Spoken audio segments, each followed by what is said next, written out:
Victoria, the royal who invented the modern monarchy. Queen who made Britain an empire. Victoria's Britain is ruling the waves, ruling the world. But who was the real woman beneath the crown? In this series, we discover Victoria as we've never seen her before. A sensuous young queen. He clasped me in his arms, and we kissed each other again and again. A reluctant mother of 9. Victoria definitely didn't like babies, almost grosses her out to see her own children. A devastated widow. She was suicidal, absolutely. She was inconsolable. And a passionate wife. It's not Victoria the Virgin, it's the Victoria the hot mama. Using remarkable archive treasures, and through her own words in journals and diaries, we tell the story of a complex, very human queen. Those tiny seconds of moving film, they completely change how we see this monarch. This is really exciting new evidence about Victoria. We think we know everything, but we don't. This time, Victoria is left a widow after the death of her beloved Albert. She simply didn't want to be sovereign. She wanted to be alone. She runs away from public life and leaves Britain without a queen. MPs are openly saying it's time to wind the monarchy up. But Victoria fights back to win power and the love of her people. There's a sense in which the empire comes home, and it puts on an amazing show. She suddenly realised that what she'd missed was huge crowds of people there for her and her alone. This is the private life of Queen Victoria.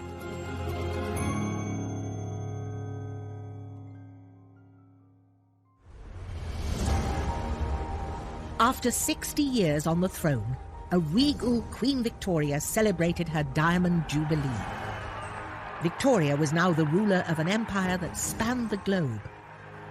She was probably the most famous person on the planet.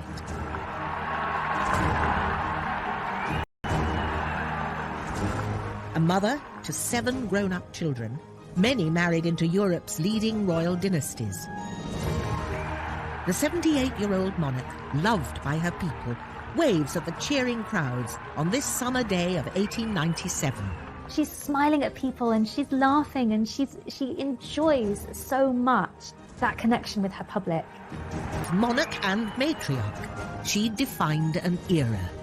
She was the only monarch the vast majority of people had ever known on the throne.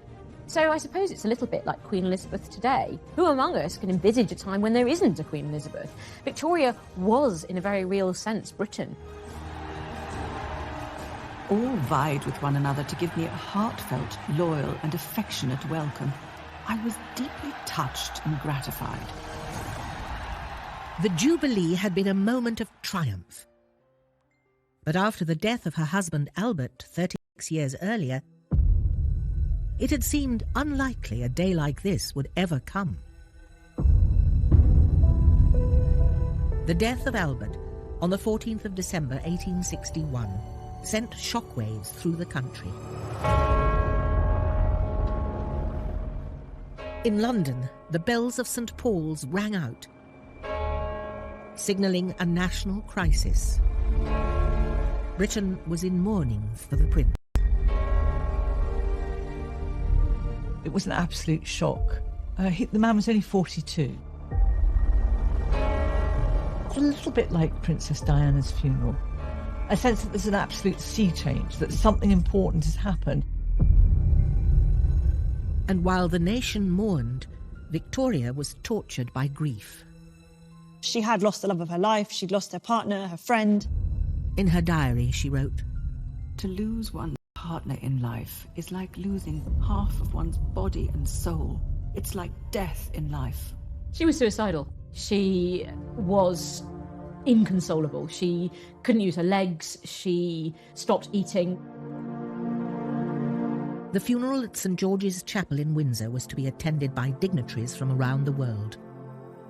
Kings, lords and politicians were there, paying their respects. But unbelievably, Queen Victoria herself wouldn't be there.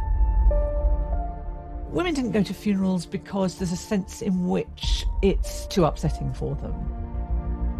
They do mourning work, if you like, but they do it at home.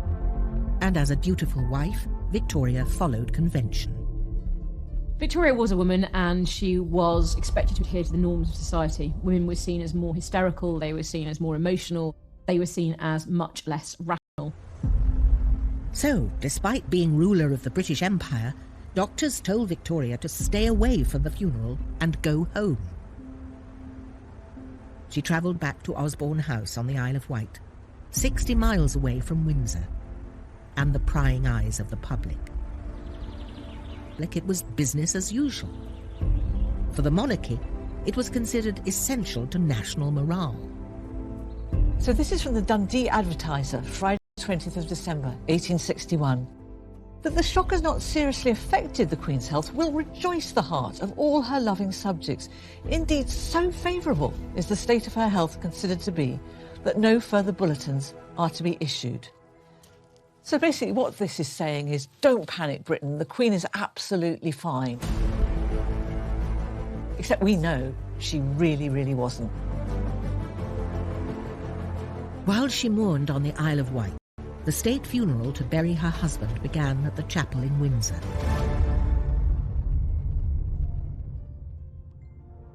Desperate to be close to the great love of her life, Victoria had placed a last memento with his body. She had it done for Albert, and it was always his favourite portrait of her. I don't think there's any other way to put it. It's an incredibly erotic picture of Victoria. She's got her beautiful hair is hanging right the way down to her bust. It's not Victoria the Virgin, it's Victoria the hot mama. When the time finally came to bury Albert, Victoria confessed to her oldest daughter, Vicky, how pointless her life now felt. It is 1 o'clock, and all is over. But oh, only to have feelings of utter broken-heartedness, utter despair of the life I am to lead.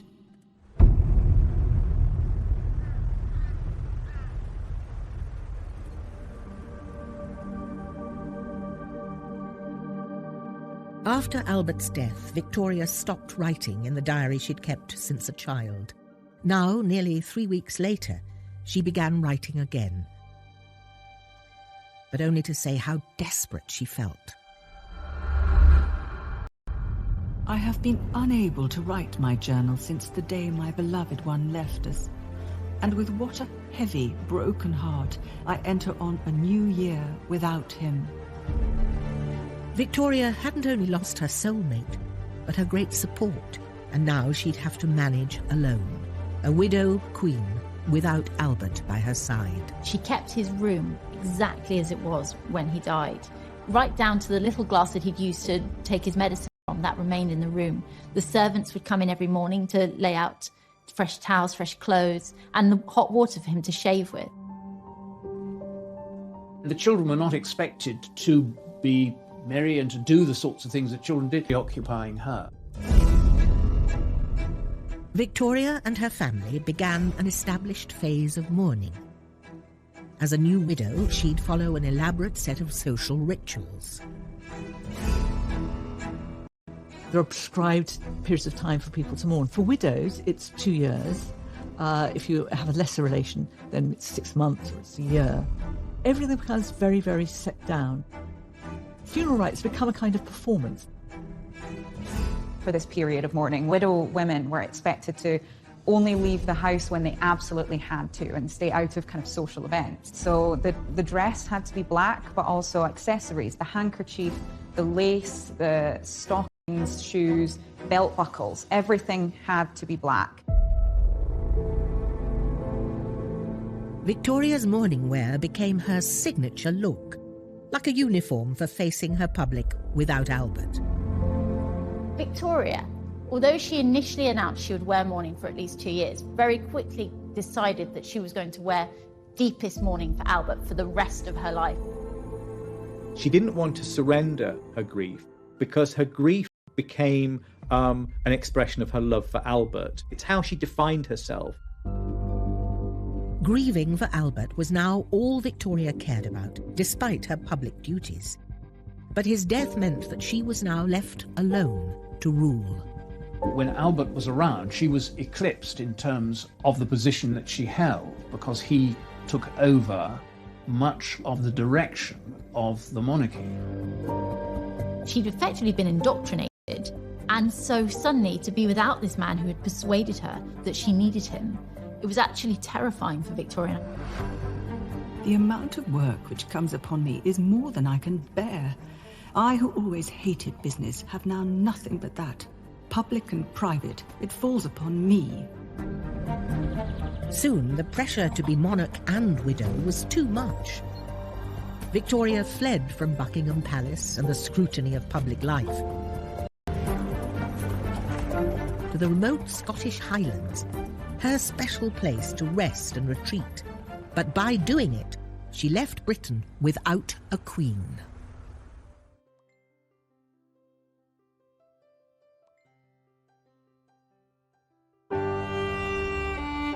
Overwhelmed by the death of her beloved husband Albert, Victoria had abandoned her duties as queen to grieve in private. She escaped to her Highland retreat, Balmoral, the castle they'd built together. It's a big statement of withdrawal to go so far away from London. You know, this is a long way. She simply didn't want to be sovereign. She wanted to be alone.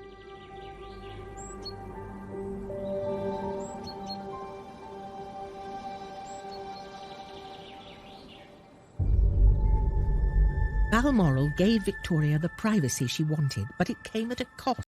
It was filled with memories of Albert. Everything, even down to the smallest detail, is somehow associated with him and his memory. She kept the rooms, everything as it had been when Albert was there, like she did in other palaces. And so every time she went into one, she would see his hunting rig out, she would see his cap. It was a very sad place for her. Eventually, the castle became too much, and she built a private cottage just for her and called it her widow's house. She really did use that as a way of retreating from Balmoral, which was itself a retreat from London life. Reached the glass-out shield at 6:30. It looks so cheerful and comfortable, all lit up, and the little rooms are so cosy and nice. She would go with very select groups, so one lady, maybe just a couple of servants and one chef. And there they would eat very, very simply. She would, for example, go fishing and then they would eat their catch by the side of the river. Victoria began to console herself with local food and drinks. She liked the porridge. She also liked Finn and Haddie, which is smoked haddock, and she used to get that for breakfast. She loved whiskey, and whiskey was now something that was absolutely set. She also relished the level of cream and dairy products that she found in Scotland. And Victoria started eating a lot. We know that she loved her food all through her life, and her appetite came back very quickly after Albert's death. And as queen, she could pretty much eat what she liked. What she didn't like was spending too long eating. So Victoria liked a mealtime to take 30 minutes, so very, very quick. But she could eat an awful lot of food in that half an hour. She ate fast. Victoria also found comfort in nearby Blair Castle, home to Anne Murray, the Duchess of Atholl. Rarely seen correspondence between the two women reveals an intimate friendship that was vital to Victoria's recovery. This is 50 years of letters between Queen Victoria to Duchess Anne, so they're quite an undiscovered treasure trove. This book was given to the Duchess by Victoria to commemorate a year after Albert's death.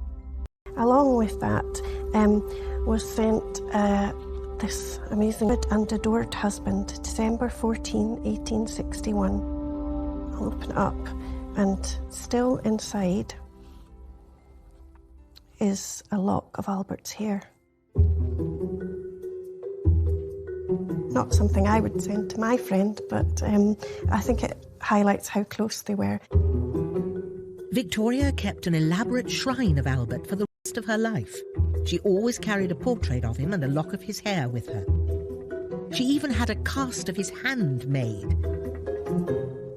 A new trend for mourning merchandise fascinated the Victorians in the 1860s. Necklaces, brooches, gifts, and even glasses were popular ways for people to remember their dead. They often included artifacts from the person who had passed. Teeth, hair, weird clippings of things. So there is this real culture of keeping the dead close.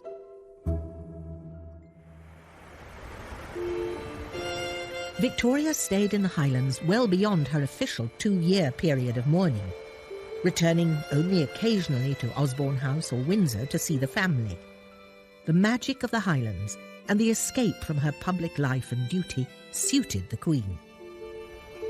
Our beloved Balmoral, with its glorious scenery and the air, its solitude and absence of all contact with the mere miserable frivolities and worldliness of this wicked world. But after more than 20 years of marriage, Victoria felt increasingly alone, and she began to crave male companionship. I am, alas, not old, and my feelings are strong and warm. My love is ardent. There's a desire for a strong manly presence who will look after her as if she is the delicate creature that she feels herself to be. And one man was spending an increasing amount of time with the Queen. He was a Balmoral servant called John Brown. He was tall, curly blonde hair and good-looking broad shoulders, and Victoria was a sucker for someone that looked a bit like that. He looked a real Highlander. John Brown took Victoria fishing and riding. He even carried her to and from her horse. And as they grew closer and closer, she decided to promote him. I have now appointed that excellent Highland servant of mine to attend me always and everywhere out of doors. But not everyone shared Victoria's enthusiasm for her Scottish servant. John Brown is not a likeable man, but as far as everybody else was concerned, he was a drunken bore. It was very much based on class. I mean, let's face it, if an outsider comes in and starts to get the Queen's ear, I mean, goodness me. Victoria ignored the gossip and the tittle-tattle and stuck by John Brown. He is so devoted and attached and clever, and so wonderfully able to interpret one's wishes. He is a real treasure to me now. They would go out sitting on hillsides in the rain, drinking whiskey together. They would also have an awful lot of private time together. The little cottage that she built for herself. Whiskey toddy was brought round for everyone, and Brown begged I would drink to the fire kindling. I mean, John Brown clearly feels that he has license to say anything to the Queen. At one point, he tells her that she's putting on too much weight. And instead of being completely offended, she takes that on board. He gave her something nobody else was giving her, which was an honest view. I think he sort of shocked her out of herself in some ways. She could be who she wanted to be with him. Albert's death had left a huge hole in her life, and John Brown filled it. Often I told him no one loved him more than I did or had a better friend than me, and he answered, nor you than me. No one loves you more.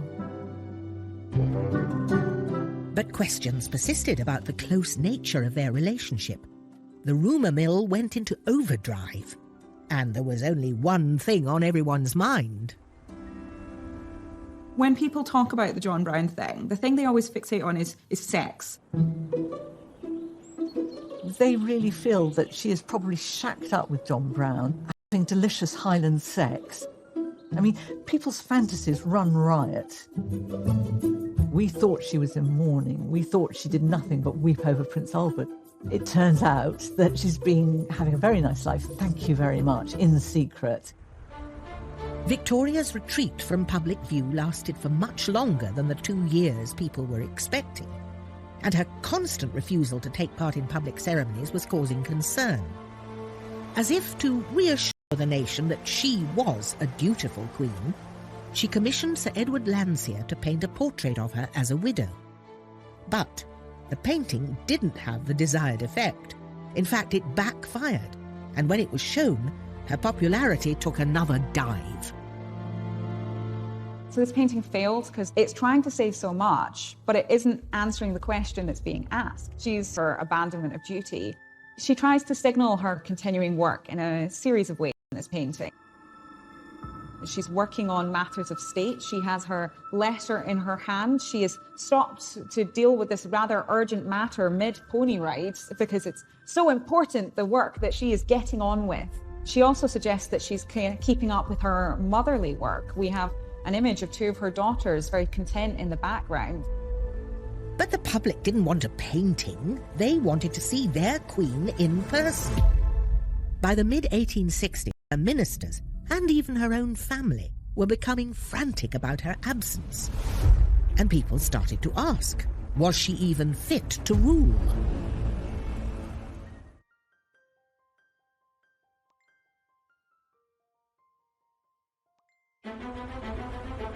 The death of Prince Albert devastated Victoria. Consumed by grief, she locked herself away in Balmoral, far away from her subjects and her royal engagements. But after 5 years of mourning, the country had had enough.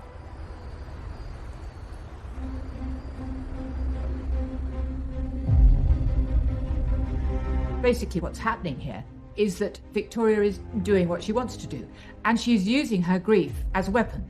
Because when people say you ought to spend more time in London and you ought to be seen, she says, I can't possibly do it. My nerves are so awful. It's something that she could put up as a defence when she doesn't want to do something. And it's difficult to challenge a widow, isn't it, really? The goodwill that she and Albert had built up was fading fast, and her demand for isolation was making her seem out of touch, or even worse, as if she didn't care about the nation and her people. There was increasing criticism of Victoria. So it became very apparent that it was Victoria who didn't want to fulfill the public role of sovereign. Victoria was the first female monarch in over 100 years. But increasingly in the 19th century, work among the middle and especially the upper classes became the province of men. Women were expected to stay at home.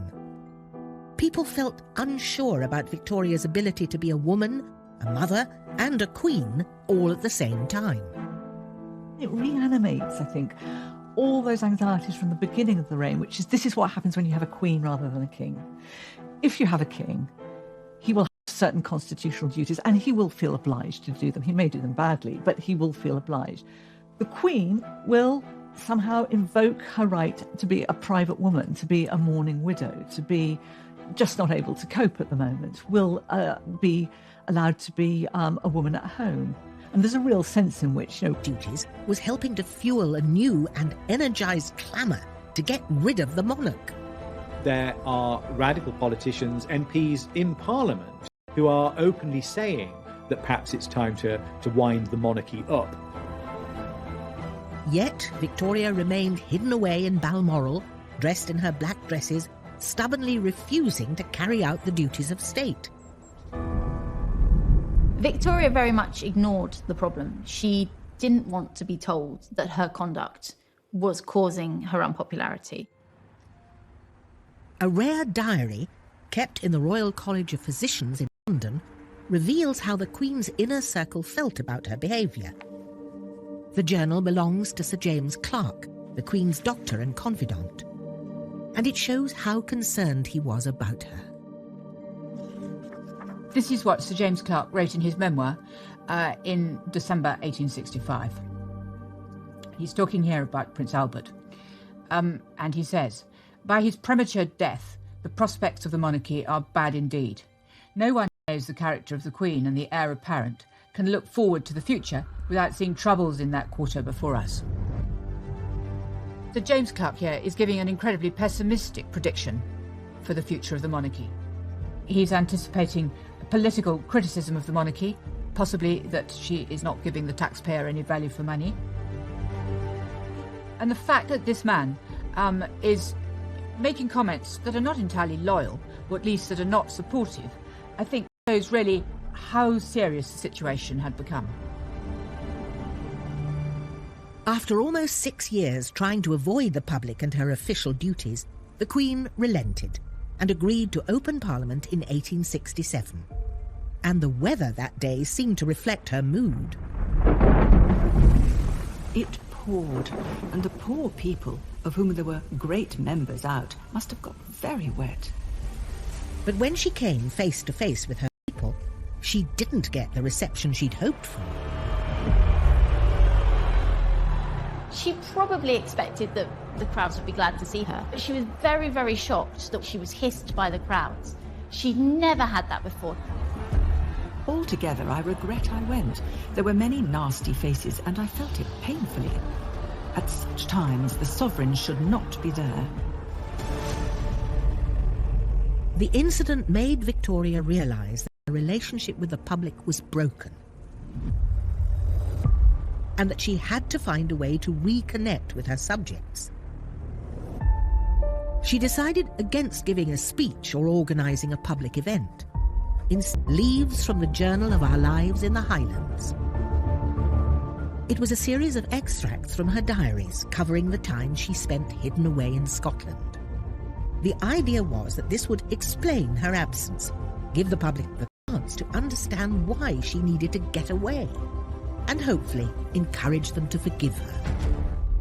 It's so extraordinary. I mean, if you think about this, is the first time a monarch has written a book about their life. I mean, we tend to think that this all started with Princess Diana and writing those books in which we got an insight into what was going on in her marriage. But no, Queen Victoria actually writes a book about her. So it's extraordinary. It is very gratifying to see how people appreciate what is simple and right, and how especially my truest friends, the people, feel it.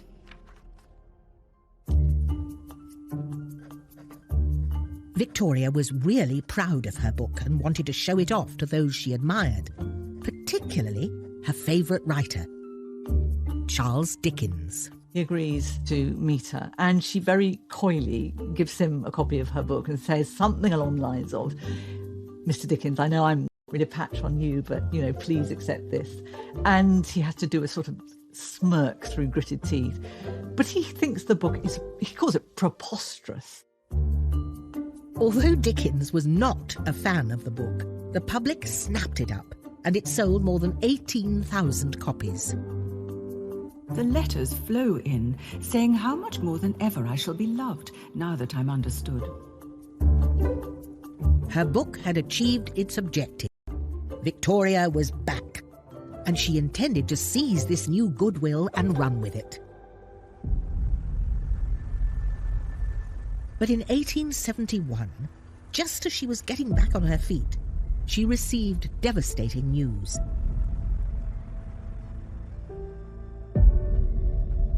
Her son and heir to the throne, Bertie, had fallen seriously ill with typhoid and was clinging to life.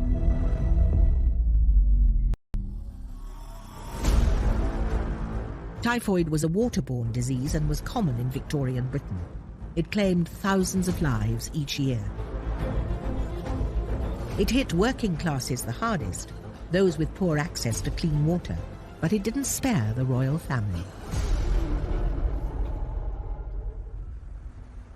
When she heard the news about Bertie, Victoria rushed to her son's bedside at his home in Sandringham. We know from the diary that she was there with him most days, watching him, and he's not always lucid, and she was very concerned about his health. Kissing and stroking his arm. He turned round and looked wildly at me, saying, "Who are you?" And then, "It's Mamma." "Dear child," I replied.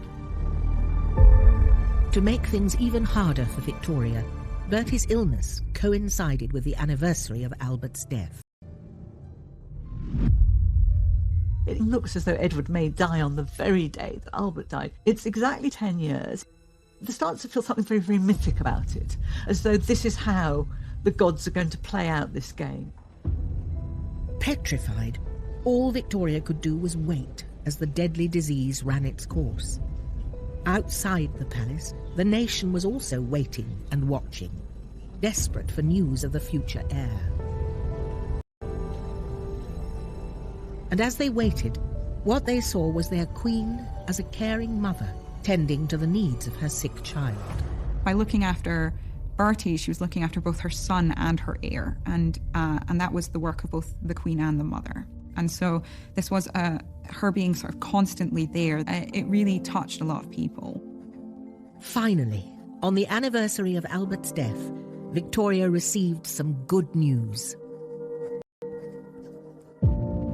It seemed hardly possible to realise the day and to feel that on this very day, our dear Bertie is getting better instead of worse. Victoria seized the opportunity to share the news of his miraculous recovery and her joy as both a mother and a monarch. It seemed like a message from Albert that this was her moment, and she took it.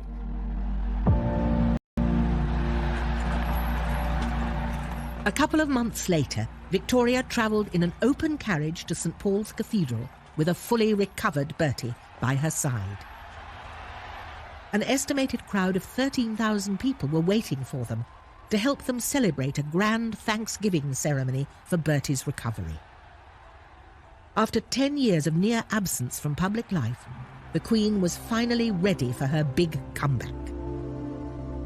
Though still in mourning dress, her outfit for the occasion didn't go unnoticed. A corded black silk dress trimmed with white fur and a jacket to match. On her head she wore a bonnet with black and white feathers and white flowers. She was dressed to impress.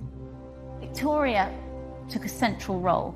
She entered St Paul's Cathedral, and it must have been such a big deal for her. The last time that she'd really appeared in public, she'd been hissed by the crowds. She was anxious about being seen. She'd changed a lot in the 10 years, but... I saw the tear in Bertie's eyes and took and pressed his hand. It was a most affecting day, and many a time I repressed my tears. She is not a woman that goes in for much physical affection. You know, she's not a hugger and a patter, and she takes his hand. It's extraordinary. She's clearly very, very moved. In that moment, things are more or less put right between the monarch and the British people, because they've put themselves on display. This time, as Victoria and Bertie drove back to Buckingham Palace, the streets were packed with cheering supporters. By now, Victoria was 52 and had been on the throne for over 34 years. But it was at this point of her reign that she felt truly united with her country, and they with her. I still hear the ringing cheers, and never can I forget the enthusiasm. It had taken her a decade to come out of her shell, but she was really bucked up by the crowds. And it clearly had a huge effect on her morale and her confidence that perhaps actually she could do this, perhaps she could rule by herself. Victoria was now ready to start a new chapter in her life. And just in time, as she was about to become the most powerful woman on earth.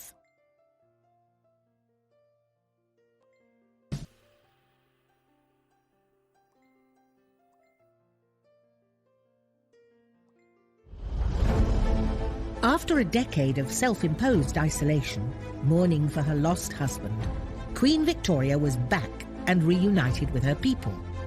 To celebrate her return, she wanted to make a statement on a grand scale. So she decided to take over a project already started by Albert, the redevelopment of West London. Victoria transformed this part of London that gave birth to some of Britain's biggest cultural institutions: the Natural History Museum, the Victoria and Albert Museum, the Royal Albert Hall, and her most important and personal monument, the Albert Memorial.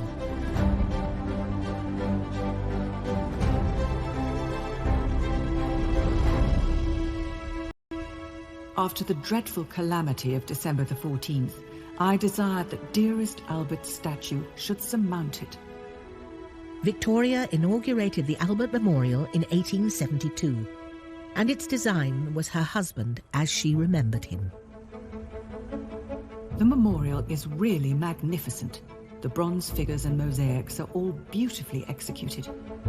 You see him here looking incredibly just masculine. He's got these gigantic thighs and then the kind of thick, muscular shins. You see him kind of casually leaning with his legs spread, sat under the shelter of this rather large phallic structure.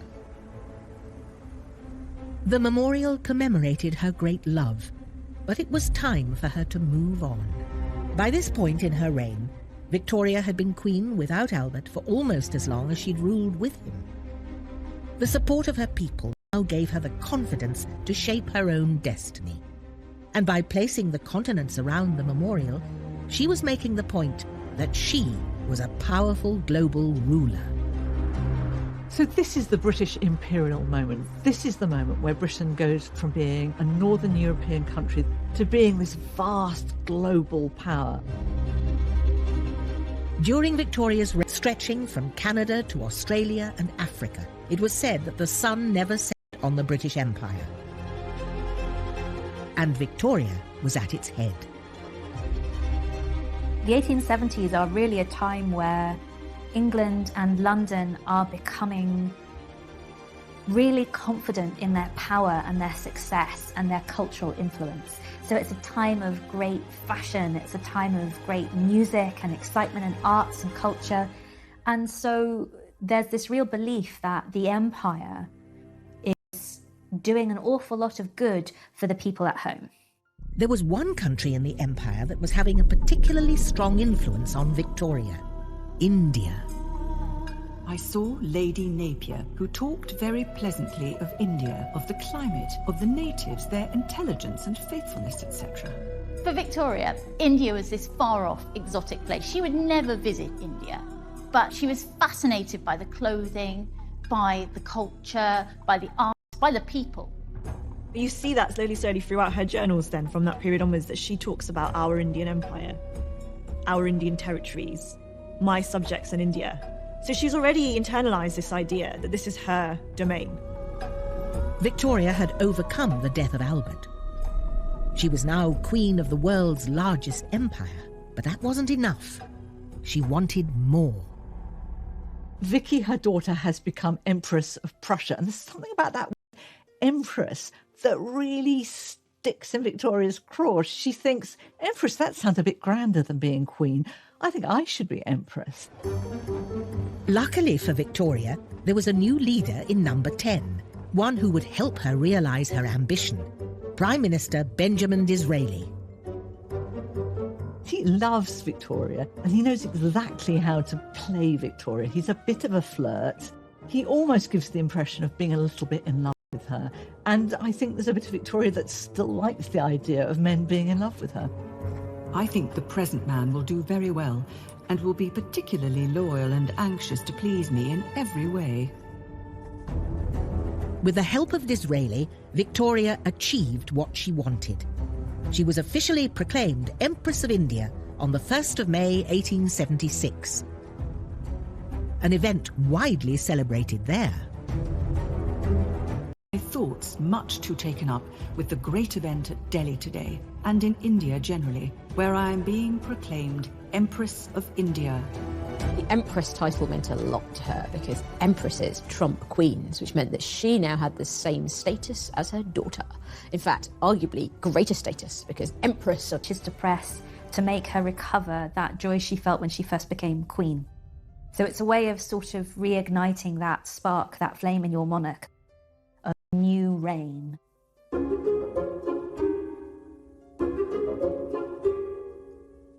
Re-energised as Empress of India, Victoria embraced a new confident style and image. She still insisted on wearing mourning dress, but added a touch more glamour to it.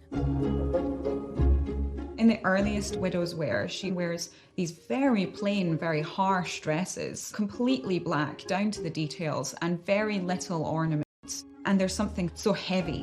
Whereas later, when she starts wearing dresses like this one, it's quite a dramatic change. And we can see we have a quite loose cuff here, which is playing to the fashions at the time, that really elevate her morning wear to be a very queenly, very luxurious, very empress-like image. And in doing so, she really kind of comes into her own. This mannequin is one designed for one of Victoria's morning dresses, and consequently is in her proportions. And it really shows you just how small she was in a certain way. You know, I'm not tall, and here I am towering over her. Victoria was now an older lady, a little stout and just 4 foot 11 inches tall. But she wore her little black dress with all the confidence of the ruler of the world's largest empire. At the age of 68, the Queen was about to celebrate her 50th anniversary on the throne. This marks the moment when Victoria becomes a brand. Literally, the whole industry sprung up, making certain that Victoria's image was on tins of mustard, on coffee pots. You could have her on your tea towel. I mean, she now becomes one of the first big global brands, instantly recognisable.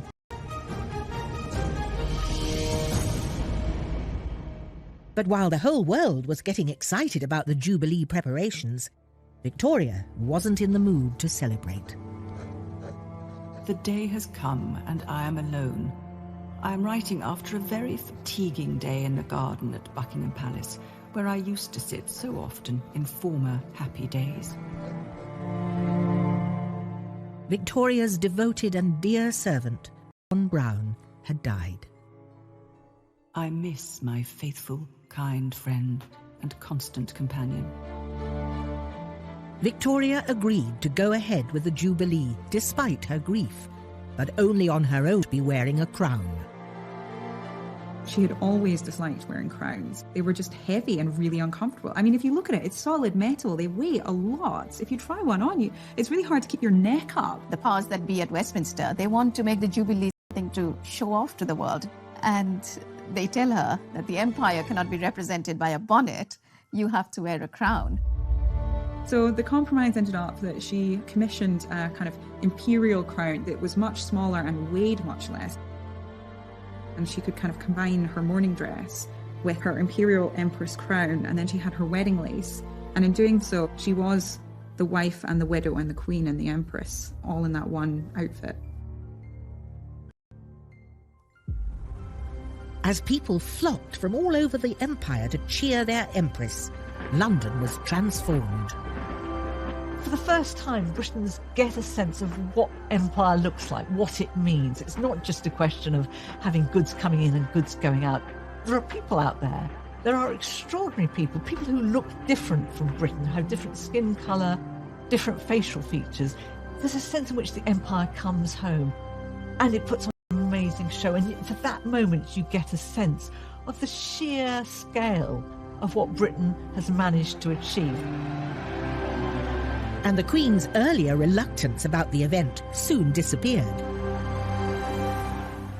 The crowds from the palace gates up to the Abbey were enormous, and there was such an extraordinary outburst of enthusiasm. It's typical of Victoria that she thinks she doesn't want public adoration, and actually the one thing she really does want is public adoration. So when the crowds came out, she suddenly realised that what she'd missed was huge crowds of people there for her and her alone. The decorations along Piccadilly were quite beautiful, and there were most touching inscriptions.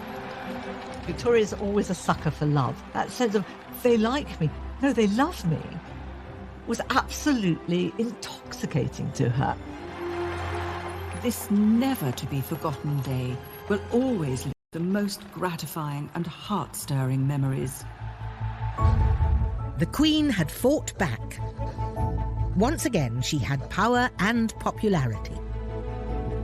But a new friendship was about to threaten her crown.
Following the glorious Golden Jubilee celebrations in the summer of 1887, Queen Victoria was now a powerful queen. To celebrate her new Empress title, she was overwhelmed with gifts from all over the world. And something unexpected came from India. 2 young men to serve at Her Majesty's pleasure.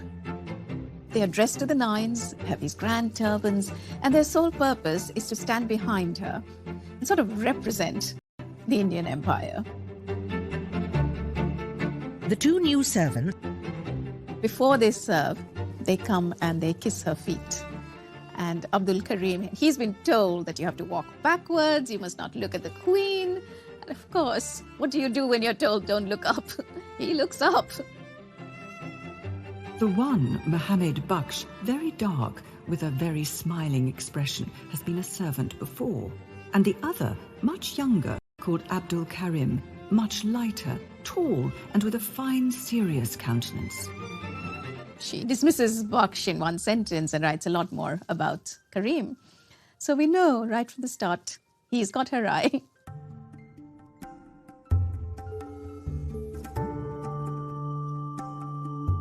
By the time Abdul Karim came on the scene, Victoria was almost 70.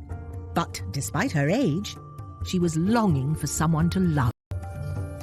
When Abdul Karim comes into Victoria's life, she's experiencing quite a dramatic loss from John Brown, the loss of an intimate confidant and friend.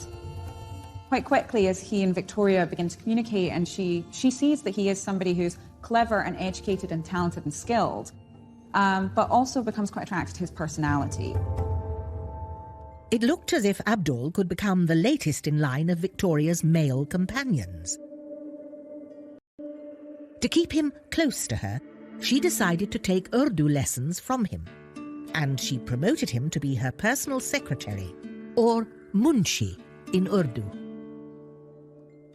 I particularly wish to retain his services, as he helps me in studying Hindustani, which interests me very much, and he's very intelligent and useful. She took great pleasure in learning and writing this new language from her ever-expanding empire, learning to say things like, "The tea is always bad at Osborne House.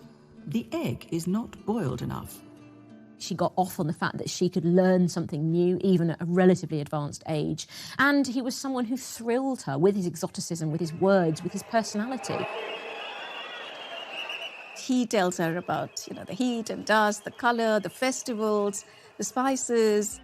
Suddenly she's transported into a different world. She lets Abdul have more and more influence over her. Following Abdul's advice, she built a grand entertainment room at Osborne House, in the style of the Indian emperors, known as the Durbar Room. A sort of mini India on the Isle of Wight. This room reflects this exuberance she was feeling. Her spirits had really revived, and I think this really invited guests. She showed off her mini India to the world. So every detail from here was actually planned in India. Every object in this room, the lamps, the curtains, the carpet, they were all brought from India. The room looked very fine, with the chimney piece finished and surrounded by a beautiful peacock with a spread tail. Victoria used the room to entertain guests from all over the world and remind them of her status as Empress of India. So this beautiful book is the ledger of all the menus of the lunches that were done in Osborne House. So let's open it up a bit. There we go. Wow. It's heavy. So this is the lunch menu from Sunday, the 13th of February. And it's got lots of items listed on it. Some are in French. But here we have the very special item that was one of Queen Victoria's favorites. And it's Indian chicken curry. And this was served nearly every day. The other favorite was dal, which was also served. So she was the original curry fan. Does show her interest in food, her adventurousness, and her open-mindedness as well when it came both to food and to cultures which were not her own.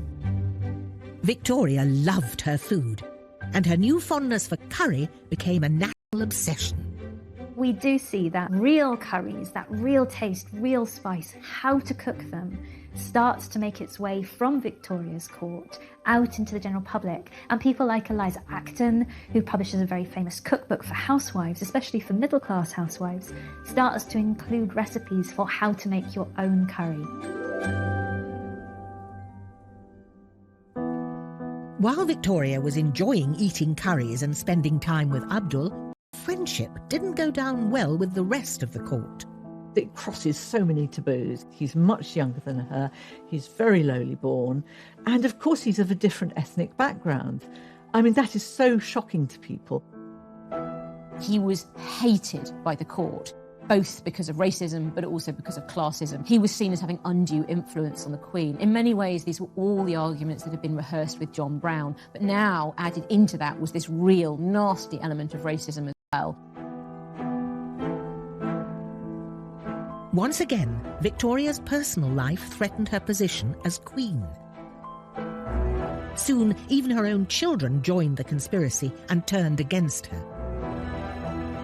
Bertie in particular. She's treating Abdul as the son, and the real son is sort of being sidelined. And there is this letter, and you will be courteous to the Munshi, you will do this, you will do that. And at the end of it, it's Sisi, the Munshi. So he's copied in on this letter. Bertie's so furious with their relationship, he does something incredible. He sends a letter to the Queen's doctor and asks him to write a report suggesting that she should step down on grounds of insanity.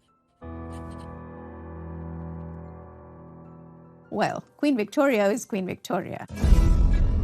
She is not going to be bullied by her doctor or her son or the household. So she gives it right back to them. Victoria was ahead of her time when it came to racial justice. In anger, she wrote a cutting letter to the court, accusing them of snobbery and racism.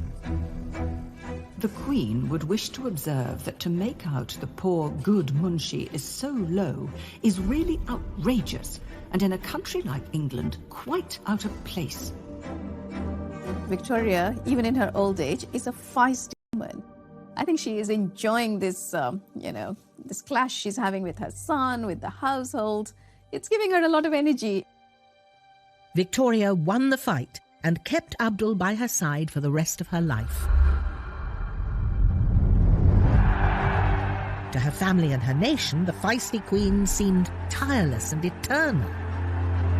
But her energy couldn't last forever.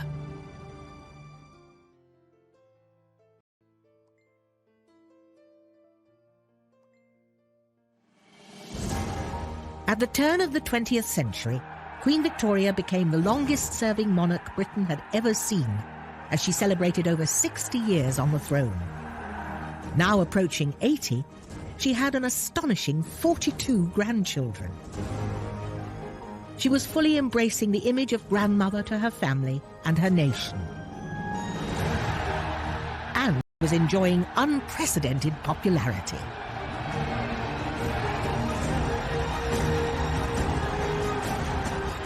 No one ever, I believe, has met with such an ovation as was given to me.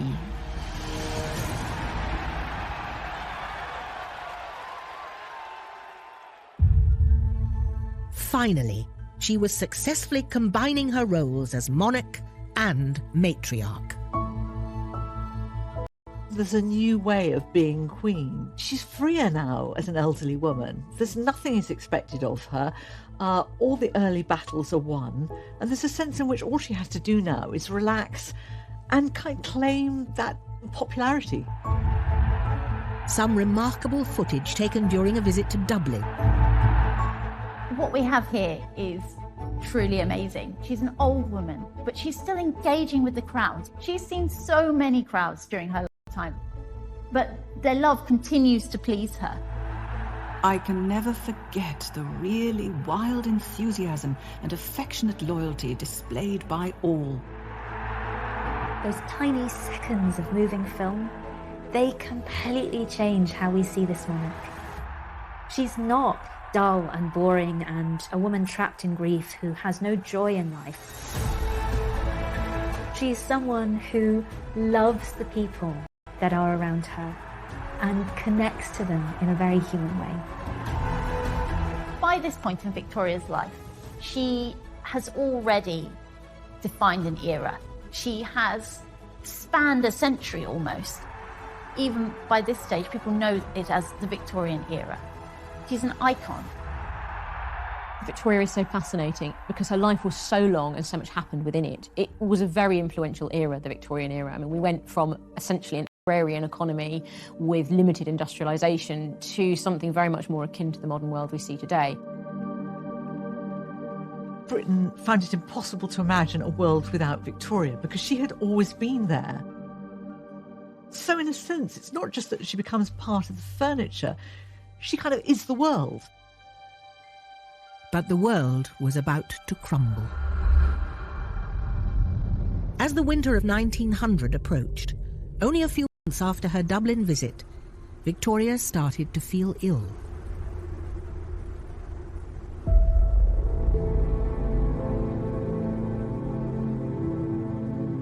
I have not been feeling very well these last days and can eat very little.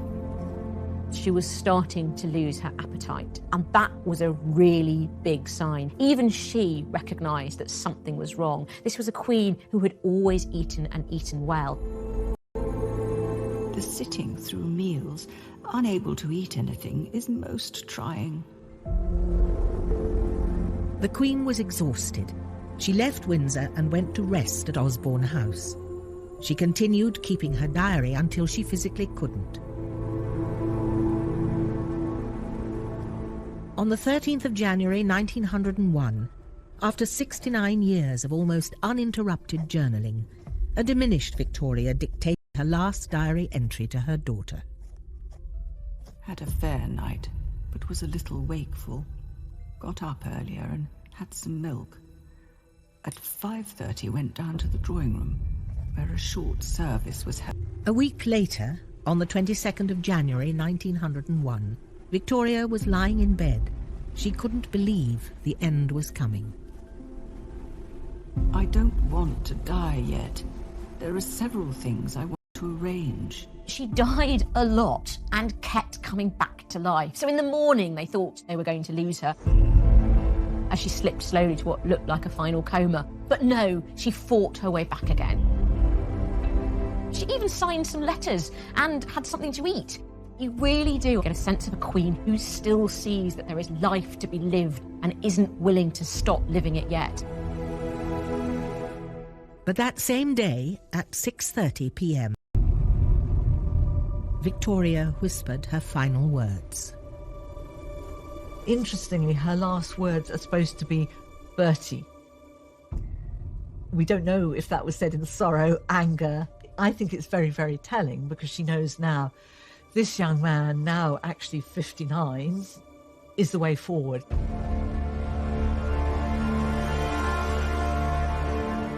There were reporters hanging around outside the gates of Osborne House shouting that the Queen is dead.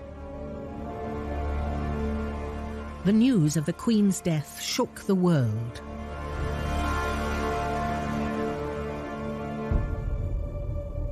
I think people feel that something of their own lives has gone. There's a sense in which they have lost a family member.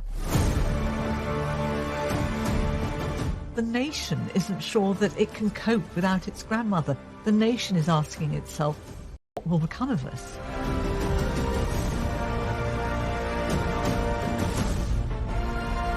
It was a great break in history. People were aware of it, just as they were aware when 9/11 took place. This was, I think, visible in the tributes that were paid to her. Everybody wearing black. Even the prostitutes wore black. The world was in mourning, just as Queen Victoria had been for half of her life.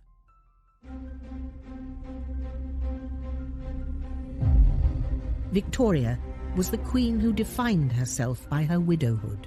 When we think about Victoria, or the British Empire, or the country that she ruled over, we're thinking about this period in her life. When we picture Victoria, we're thinking about the widowed Victoria ruling alone. The birth of this new Victoria was a difficult birth. It took her a decade from Prince Albert's death to understand that she could separate the Queen from the woman. But after that, she didn't really... But Victoria's own words revealed she was always more than just a queen. She was a princess, a wife, a mother, and a widow. A ruler and an empress. One of the most iconic monarchs Britain has ever seen.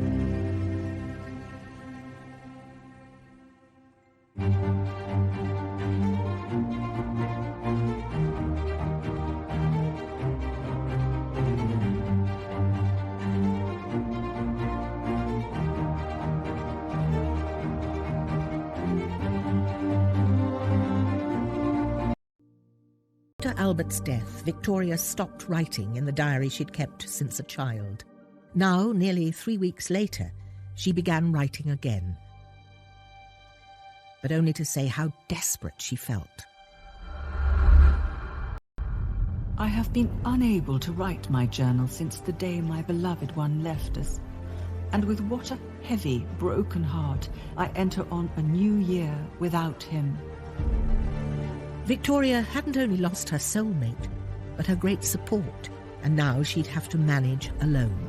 A widow queen without Albert by her side. She kept his room exactly as it was when he died. Right down to the little glass that he'd used to take his medicine from, that remained in the room. The servants would come in every morning to lay out fresh towels, fresh clothes, and the hot water for him to shave with. The children were not expected